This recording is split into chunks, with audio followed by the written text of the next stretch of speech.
সভাপতি, সদস্য সচিব, সেক্রেটারি, সদস্য এবং আমার এলাকার প্রাণপ্রিয় ভাইয়েরা, আসসালামু আলাইকুম ওয়া রাহমাতুল্লাহ। আমাদেরকে আতিকুল আহমদ শাহ সাহেব গত 22 তারিখ ওনার বাড়িতে আমাদেরকে আহ্বান করেছিলেন। আমি সংক্ষিপ্ত বলতেছি, ওখানে একটাই দুঃখ প্রকাশ যে আমরা কেন জিম খেয়ে গেলাম। আতিকুল আহমদ শাহ সাহেব এখনো মাঠে আছেন, এখনো তিনি গণসংযোগ করতেছেন, হাজার হাজার লোক হইতেছেন, কিন্তু আমাদের কিছু কিছু মধ্যে কম দেখাচ্ছেন। ওনারা সবাই ছিলেন, বলছেন যে আমরা যে যেখানে আতিকুল আহমদ শাহ সাহেব যায়, আমরা প্রত্যেক অঙ্গ সংগঠন থেকে আমরা কে কতজন লোক যাব এর তালিকা করে আসতে হবে।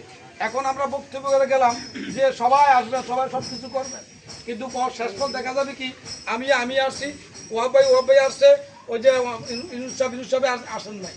তা আমি অনুরোধ করবো, আজানের সময়ে যাবে শান্তি হবে আমার বাতিজার কাছে, বাতিজারা কাগজ কলম নিয়ে যেন যে নয়ডা ইউনিয়ন থেকে যারা যারা আসছি আমরা কে কতজন লোক এখন আসবে।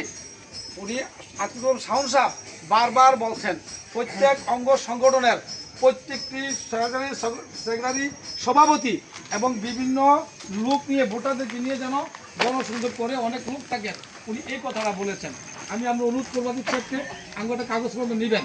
তার বাকিতে একটা কথা বলছি, হাফেজ সরদার বলছেন আমাদের যে 5 নং ওয়ার্ডের সভাপতি মোহাম্মদ বদির আহমদ তিনি ইন্তেকাল করেছেন, ইন্না লিল্লাহি ওয়া ইন্না ইলাইহি রাজিউন। আমার চোখের পানি চলে আসছে ভাই।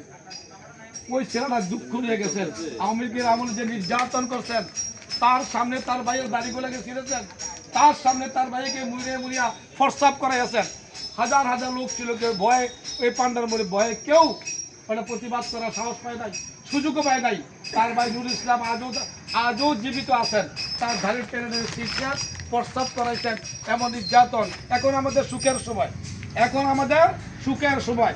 যা কিছু হই না কেন আমাদের ধারণা, আমাদের নীতিগত দিক দিয়া আমরা আমাদের জায়গা মতো ইনশাল্লাহ আল্লাহর ভরসা রাখবেন, বিএনপি ক্ষমতা আসবেন ইনশাল্লাহ। সকলে আলহামদুলিল্লাহ বলে।